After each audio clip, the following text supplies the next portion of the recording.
The Federalist No.4.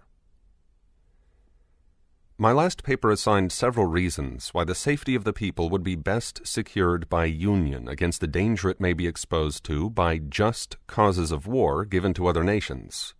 And those reasons show that such causes would not only be more rarely given, but would also be more easily accommodated by a national government than either by the state governments or the proposed little confederacies. But the safety of the people of America against dangers from foreign force depends not only on their forbearing to give just causes of war to other nations, but also on their placing and continuing themselves in such a situation as not to invite hostility or insult. For it need not be observed that there are pretended as well as just causes of war. It is too true, however disgraceful it may be to human nature, that nations in general will make war whenever they have a prospect of getting anything by it.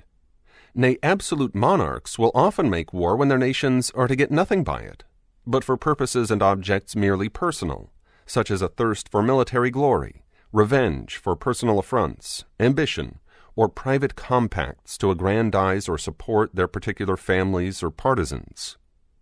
These and a variety of other motives, which affect only the mind of the sovereign, often lead him to engage in wars not sanctified by justice or the voice and interests of his people. But independent of these inducements to war, which are more prevalent in absolute monarchies, but which well deserve our attention, there are others which affect nations as often as kings, and some of them will on examination be found to grow out of our relative situation and circumstances. With France and with Britain, we are rivals in the fisheries, and can supply their markets cheaper than they can themselves, notwithstanding any efforts to prevent it by bounties on their own duties on foreign fish. With them and with most other European nations, we are rivals in navigation and the carrying trade, and we shall deceive ourselves if we suppose that any of them will rejoice to see it flourish. For as our carrying trade cannot increase without in some degree diminishing theirs, it is more their interest, and will be more their policy, to restrain than to promote it. In the trade to China and India, we interfere with more than one nation inasmuch as it enables us to partake in advantages which they had in a manner monopolized, and as we thereby supply ourselves with commodities which we used to purchase from them. The extension of our own commerce in our own vessels cannot give pleasure to any nations who possess territories on or near this continent, because the cheapness and excellence of our productions, added to the circumstance of vicinity, and the enterprise and address of our merchants and navigators, will give us a greater share in the advantages which those territories afford, than consists with the wishes or policy of their respective sovereigns. Spain thinks it convenient to shut the Mississippi against us on the one side, and Britain excludes us from the St. Lawrence on the other. Nor will either of them permit the other waters which are between them and us to become the means of mutual intercourse and traffic. From these and such like considerations, which might, if consistent with prudence, be more amplified and detailed, it is easy to see that jealousies and uneasinesses may gradually slide into the minds and cabinets of other nations, and that we are not to expect that they should regard our advancement in union, in power and consequence by land and by sea, with an eye of indifference and composure. The people of America are aware that inducements to war may arise out of these circumstances, as well as from others not so obvious at present, and that whenever such inducements may find fit time and opportunity for operation, pretenses to color and justify them will not be wanting. Wisely, therefore, do they consider union and a good national government as necessary to put and keep them in such a situation as, instead of inviting war, will tend to repress and discourage it. That situation consists in the best possible state of defense, and necessarily depends on the government, the arms, and the resources of the country. As the safety of the whole is the interest of the whole, and cannot be provided for without government, either one or more or many, let us inquire whether one good government is not, relative to the object in question, more competent than any other given number whatever. One government can collect and avail itself of the talents and experience of the ablest men, in whatever part of the Union they may be found. It can move on uniform principles of policy. It can harmonize, assimilate, and protect the several parts and members, and extend the benefit of its foresight and precautions to each. In the formation of treaties, it will regard the interest of the whole, and the particular interests of the parts as connected with that of the whole. It can apply the resources and power of the whole to the defense of any particular part, and that more easily and expeditiously than state governments or separate confederacies can possibly do, for want of concert and unity of system.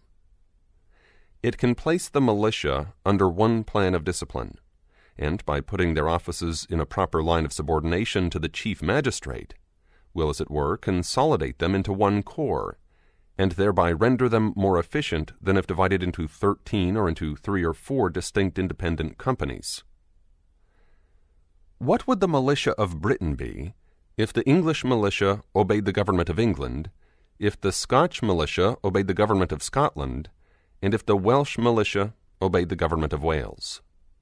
Suppose an invasion.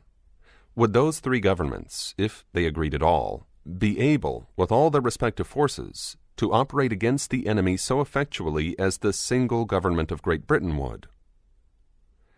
We have heard much of the fleets of Britain, and the time may come, if we are wise, when the fleets of America may engage attention.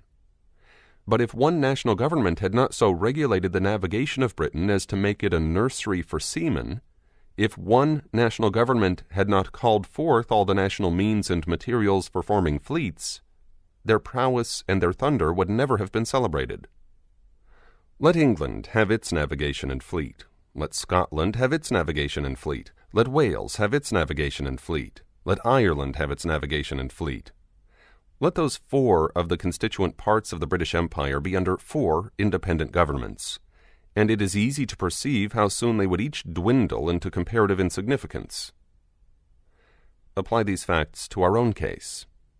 Leave America divided into 13, or if you please, into 3 or 4 independent governments. What armies could they raise and pay? What fleets could they ever hope to have? If one was attacked, would the others fly to its succor and spend their blood and money in its defense? Would there be no danger of their being flattered into neutrality by its specious promises, or seduced by a too great fondness for peace to decline hazarding their tranquillity and present safety for the sake of neighbors, of whom perhaps they have been jealous, and whose importance they are content to see diminished? Although such conduct would not be wise, it would nevertheless be natural. The history of the states of Greece and of other countries abounds with such instances, and it is not improbable that what has so often happened would, under similar circumstances, happen again. But admit that they might be willing to help the invaded state or confederacy. How, and when, and in what proportion shall aids of men and money be afforded? Who shall command the allied armies, and from which of them shall he receive his orders? Who shall settle the terms of peace, and in case of disputes, what umpire shall decide between them, and compel acquiescence? Various difficulties and inconveniences would be inseparable from such a situation, whereas one government, watching over the general and common interests, and combining and directing the powers and resources of the whole, would be free from all these embarrassments, and conduce far more to the safety of the people. But whatever may be our situation, whether firmly united under one national government, or split into a number of confederacies, certain it is that foreign nations will know and view it exactly as it is, and they will act towards us accordingly. If they see that our national government is efficient and well administered, our trade prudently regulated, our militia properly organized and disciplined, our resources and finances discreetly managed, our credit reestablished, our people free, contented, and united, they will be much more disposed to cultivate our friendship than provoke our resentment.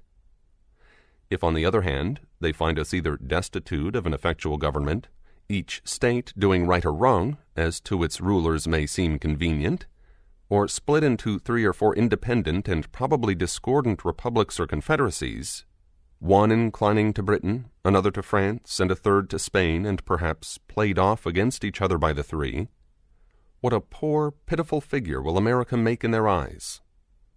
How liable would she become not only to their contempt, but to their outrage?